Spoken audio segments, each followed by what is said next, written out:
윤석열 정부는 자기들을 지지하지 않는 세력 모두를 다 악의 세력으로 지칭하고 때려잡겠다고 몽둥이를 들었습니다.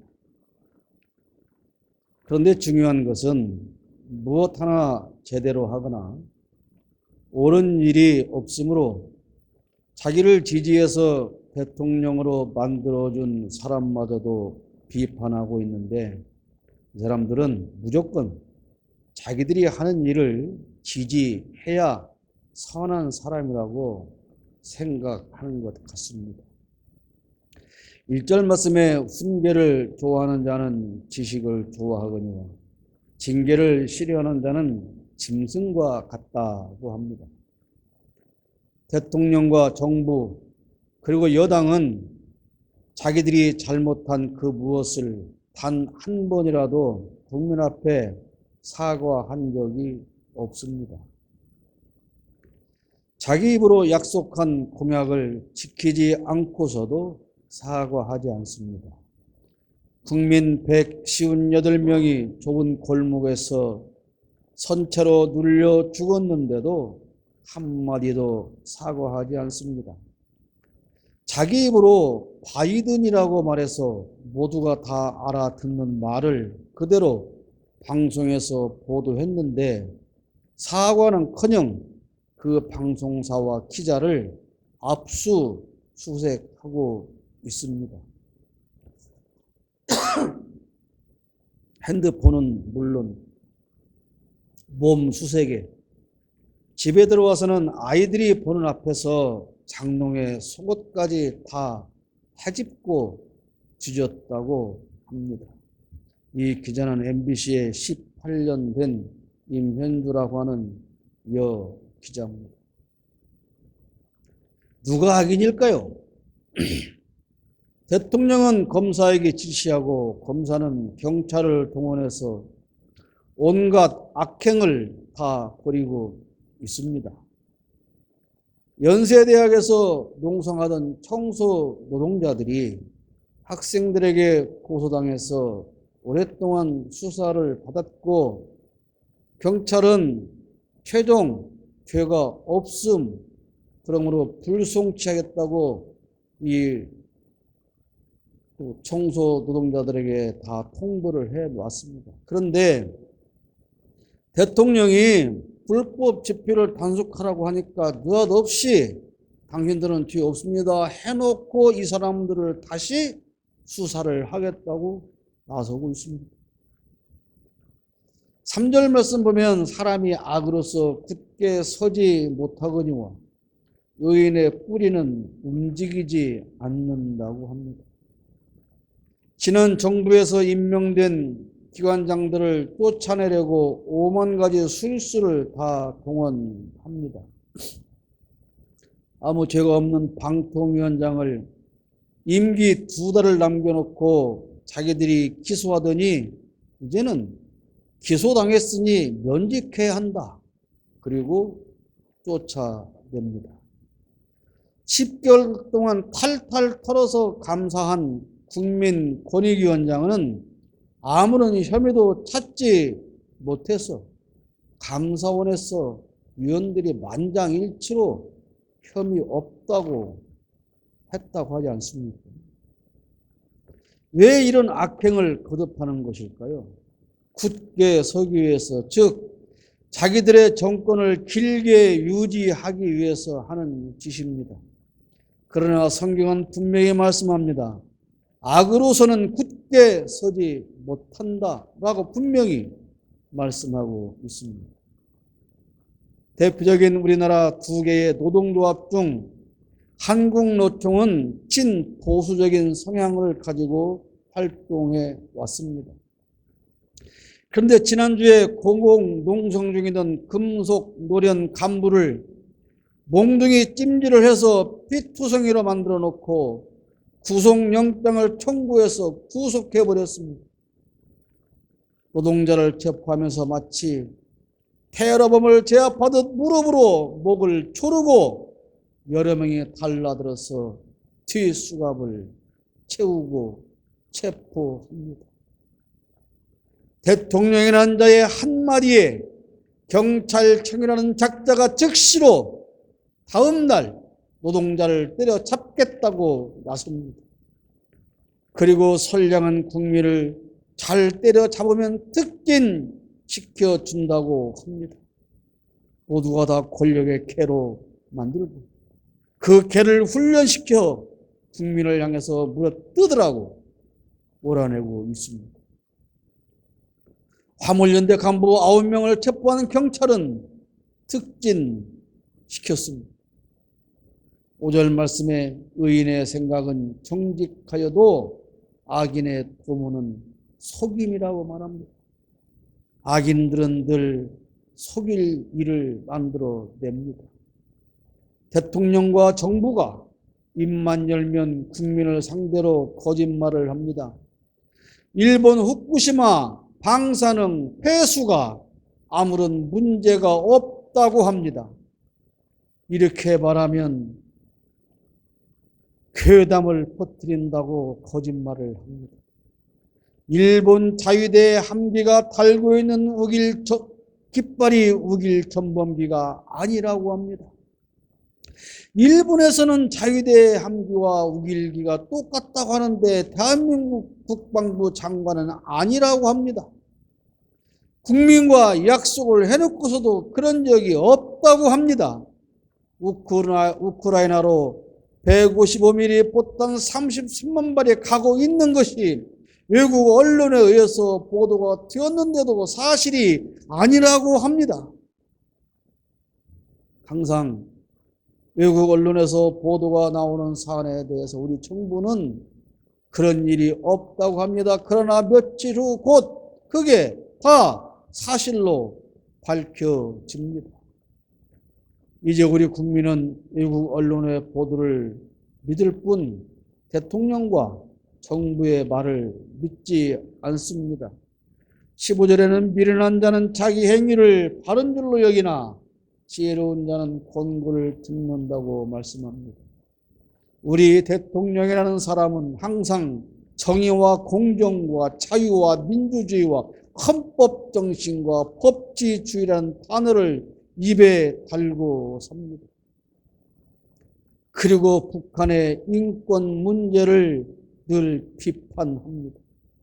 실제로 대통령이라는 자는 자기가 그런 사람이라고 굳게 믿고 있는 것 같습니다. 자기는 항상 정의롭고 공정하고 민주주의의 화신이며 자유주의를 신봉하고 헌법 정신과 법치를 지키는 사람이라고 그렇게 자신을 믿고 있는 것 같습니다. 그러면서 누구의 권고도 듣지 않습니다. 대통령이 누구의 권고를 들어야 할까요? 대통령이 들어야 할 권고는 바로 국민의 여론입니다. 대통령은 국민의 여론에 귀를 기울여야 합니다. 그것이 권고를 듣는 것입니다. 그러나 우매하고 악한 사람은 절대로 남의 권고나 충고를 듣지 않습니다. 제 말만 앞세우고 그리고 분노합니다. 16절 보세요. 미련한 자는 당장 분노를 나타내거니와 슬기로운 자는 수욕을 참는다고 말씀하지 않습니까?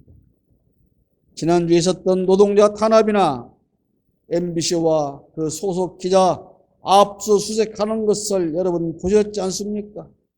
그 기자가 누굽니까? 바로 윤석열이 말한 바이든은 쪽팔려서 어떻게 하나라는 영상을 최초로 내보냈다고 하는 이 기자인데 사실은 이 여기자가 최초로 보도한 것도 아닙니다. 그런데 여기자를 상대로 심지어 속옷까지 다 뒤져서 압수수색을 하고 신체 수색까지 한다는 것들이 이게 법치주의요 헌법 정신을 강조하며 인권을 강조하는 대통령이 있는 나라에서 있을 수 있는 일입니까? 여러분 핸드폰으로 하루도 수십 번씩 날아오는 그 스팸 문자, 그 사람들은 우리의 개인정보를 어떻게 빼갔을까요? 우리가 그것들을 고소하면 이렇게 이 여기자를 압수한 것처럼 그렇게 해 주겠답니까? 법무부 장관의 개인정보가 중요해서 그렇다면 그보다 더 중요한 국민의 개인정보가 새나간 것은 왜 그렇게 해서 지켜주지 않습니까? 겉으로 내세운 혐의는 한동훈이 법무부 장관으로 내정되어서 청문회를 할 때 주민등록번호가 기록된 무슨 주민등록 초본이 다른 기자에게 유출되었는데 거기에 이 이면주 기자가 관련되었다라고 하는 것입니다. 그러나 사실은 그 내용은 한동훈의 위장 전입과 양도세를 탈루한 증거가 들어있는 서류이기 때문이라고 합니다. 도저히 있을 수 없는 만행에 가까운 일을 하고 있습니다. 대통령과 장관이라는 사람들이 아주 사소한 일로 국민에 대한 분노를 참지 못하고 즉시로 표출해서 보복한다면 어떻게 그런 사람들이 그 자리에 앉아 있을 자격이 있단 말입니까? 여러분 18절 보세요. 칼로 찌름같이 함부로 말하는 자가 있다고 말씀하고 있습니다. 지난 5월 1일 근로자의 날에 자신의 억울함을 호소하며 분신 사망한 고 양회동 노동자가 있습니다.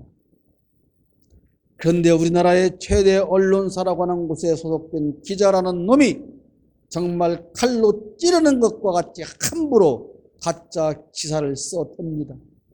동료가 바로 옆에서 몸에 불을 지르는데도 말리지 않고 가만히 보고만 있었다고 하더니 또 누군가가 가짜 유서를 써 주었다고 거짓 기사를 씁니다. 결국 마지못해 한글로 사과 기사를 내기는 했으나 이미 수많은 국민은 그 가짜 기사를 믿고 있는 것 아닙니까? 노동자를 악마로 만드는 일에 성공한 것입니다. 그래서 가짜 기사를 내는 겁니다. 가짜로 나쁜 사람 만들어 놓고 그 기사만 보고 다음에 사과 정정 기사 안 본 사람은 어떻게 하겠습니까? 앞에 그 기사만 보고 믿는 것 아닙니까? 그뿐이 아닙니다.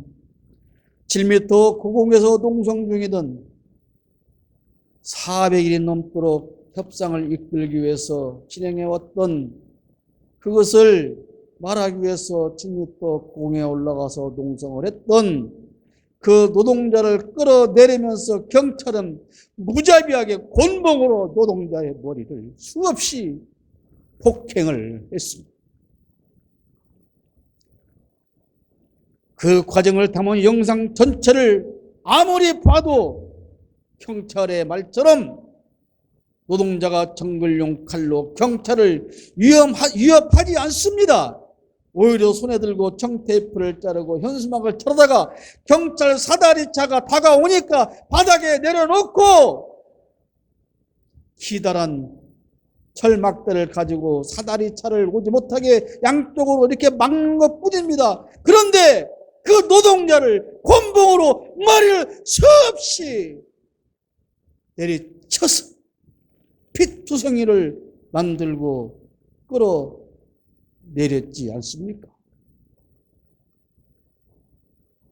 그런데 여당 청년 최고위원이라는 작자가 방송에 나와서 거짓말을 합니다.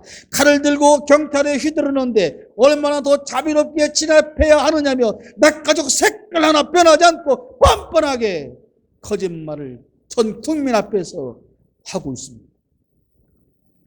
전체 영상을 보지 않고 그 말만 듣는 국민은 정말 노동자가 칼을 들고 경찰을 위협하는 폭도로 믿을 것 아니겠습니까?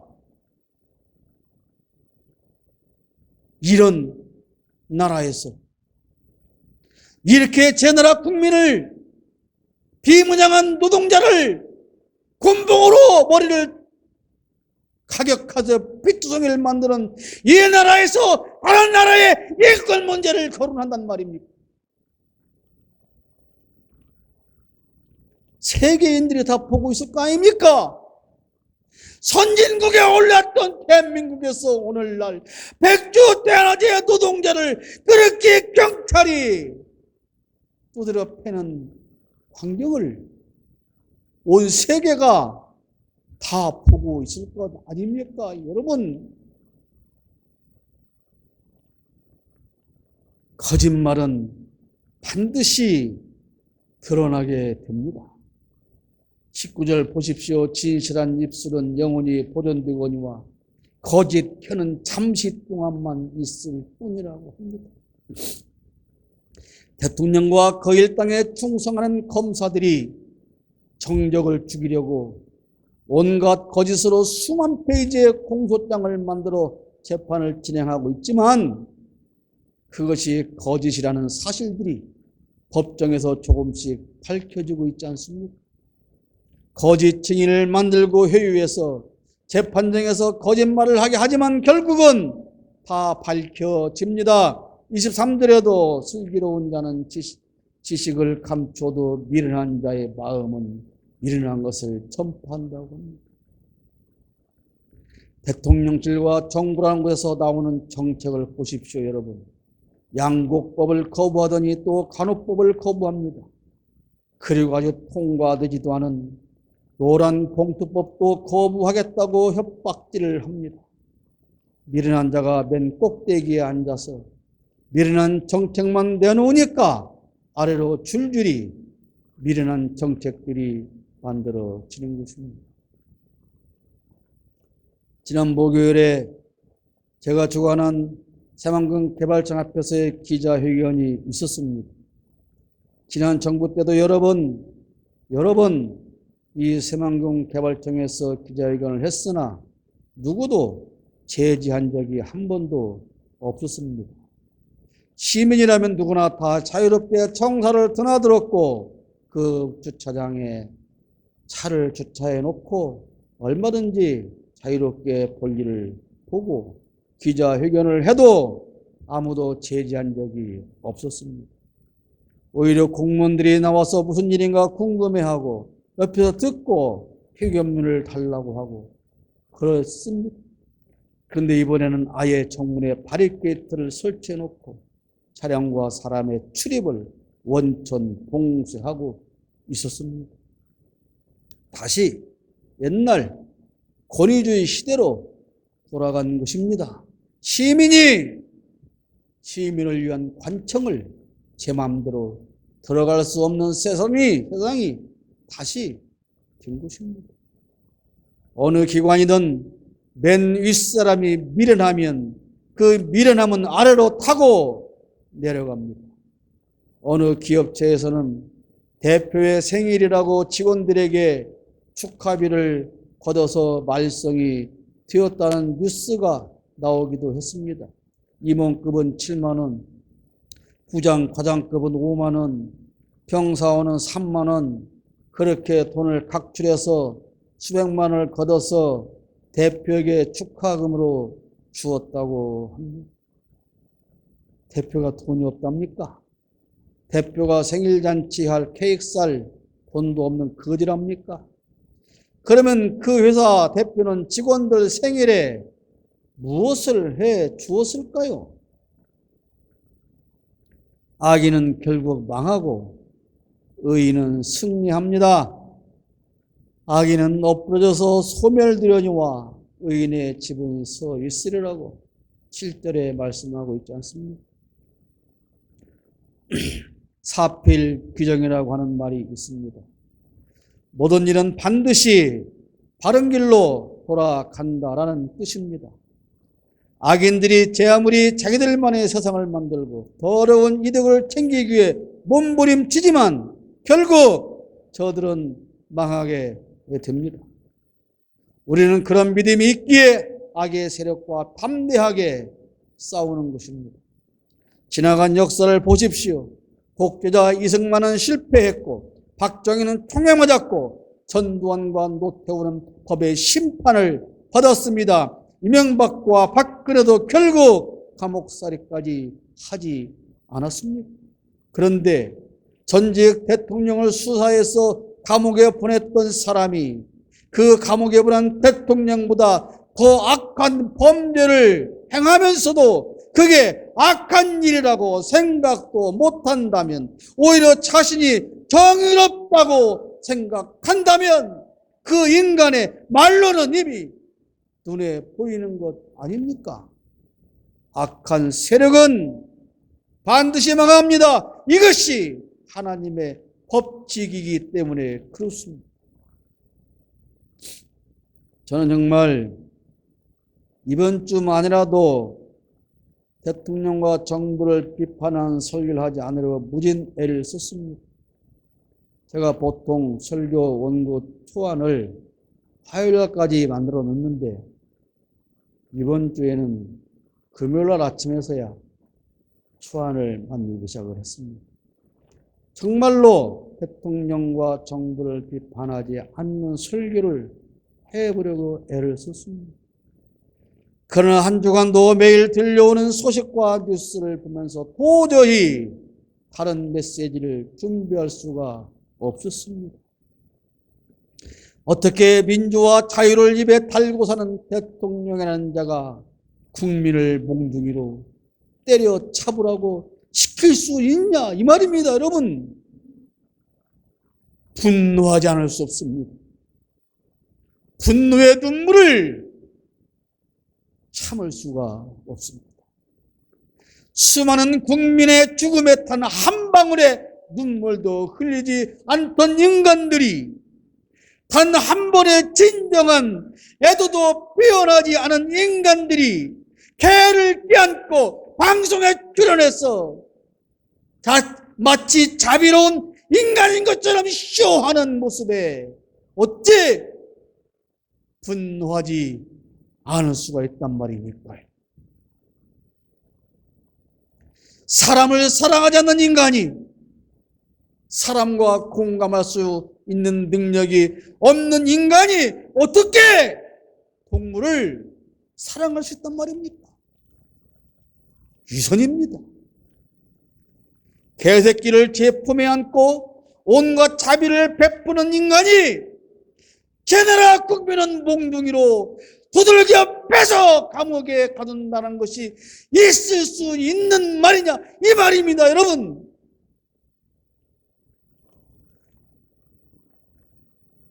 개새끼한테도 충분한 먹을 것을 주는 것이 인간의 모습인데 대통령이라는 인간이 제 나라 국민이 노동자가 부디 먹고 살게 해달라고 처절하게 외치는데 그 사람에게 몽둥이 찜질을 한다는 것이 말이 되냐 그 말입니다. 여러분,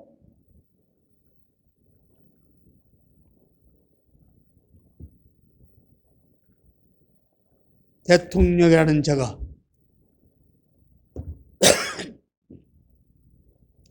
제 나라 국민을 제가 기르는 개새끼만 또 못하게 여긴다면 우리는 그를 대통령의 자리에 두면 안 되는 것 아닙니까? 범죄자를 감옥에 가두는 것은 선량한 사람들과 격리하기 위한 것입니다. 선량한 사람들을 더는 괴롭히지 못하게 하려고 감옥에 가두는 것입니다. 하물며 대통령이라는 자가 국민을 괴롭히고 있다면 그 자리에서 끌어내려야 하는 것은 지극히 당연한 일 아닙니까? 그런데도 일부 비겁하기 짝이 없는 목수라는 종자들이 이 더럽고 추악한 권력에 빌붙어서 아부하고 멸망의 길에 동행하고 있습니다. 그들은 불의의 이익을 탐하는 자들입니다. 12절에 악인은 불의의 이익을 탐한다고 말씀하고 있습니다. 어떤 코미디언 흉내를 내는 유명한 목사는 여러 번 교회를 이전하겠다고 부지를 매입하겠다고 교회를 이전 건축할 땅을 매입하겠다고 교인들로부터 막대한 헌금을 뜯어내고 그래서 그 땅을 삽니다. 그런데 정작 그 땅은 교회당을 지을 수 없는 곳입니다. 예배당 건축 허가가 날 수 없는 땅인 것을 처음부터 알고서도 교인들을 속여서 그 땅을 삽니다. 그리고 사놓고는 이제 예배당 건축을 할 수 없으니 이 땅을 팔아야 되는 것 아니냐. 그래서 팔아가지고 막대한 이득을 남기고 그 돈을 횡령해서 지 뱃돼지를 채웁니다. 그러면서 전국을 방방곡곡을 돌아다니며 유명한 부흥사 흉내를 내는 늑대 탈을 쓴 이런 도둑놈들이 발을 치고 이런 나쁜 놈들이 이런 무도한 정권을 만드는데 앞장섰다, 그런 말입니다.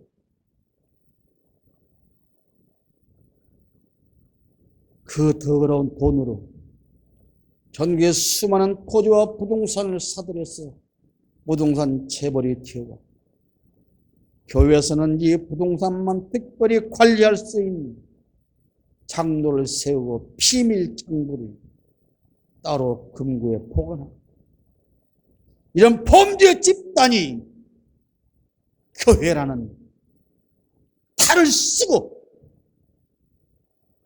이런 사기꾼 도둑놈이 목사라는 이름을 도용해서 사기치는 이 악한 놈들은 반드시 하나님의 심판을 피할 수가 없을 것입니다.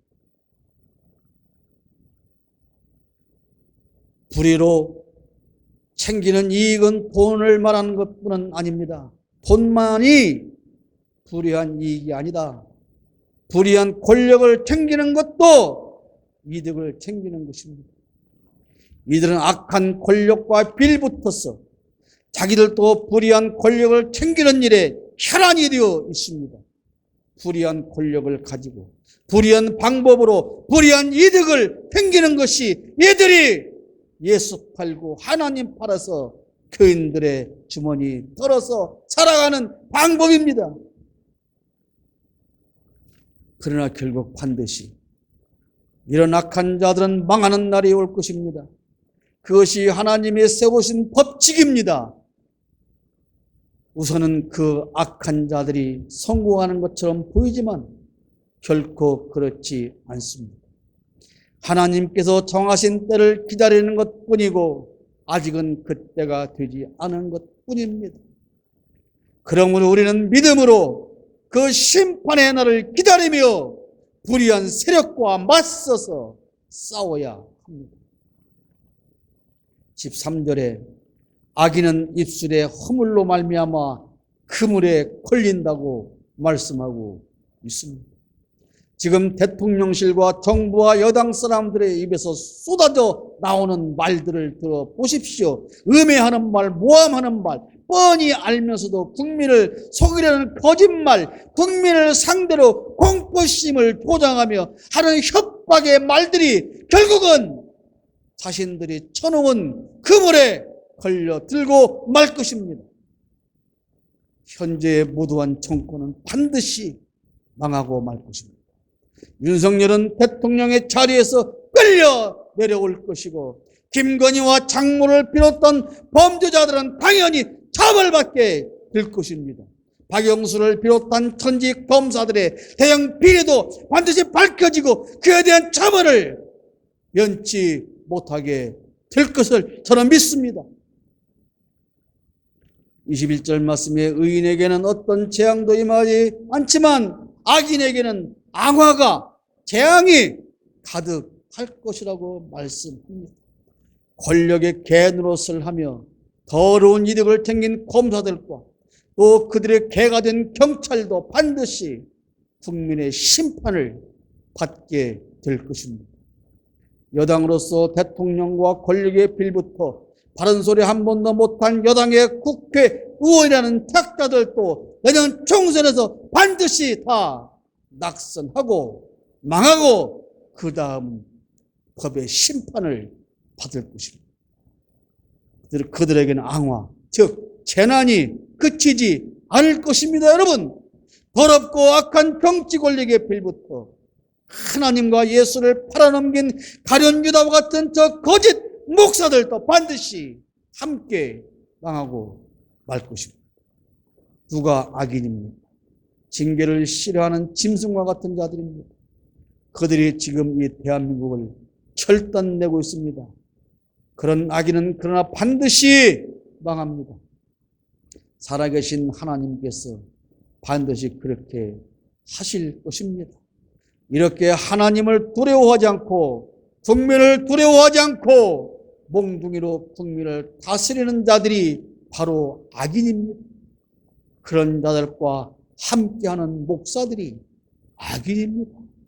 그들과 싸우지 않는 자들이 악인입니다. 악인들과 싸우는 우리 모든 성도가 되어야 합니다.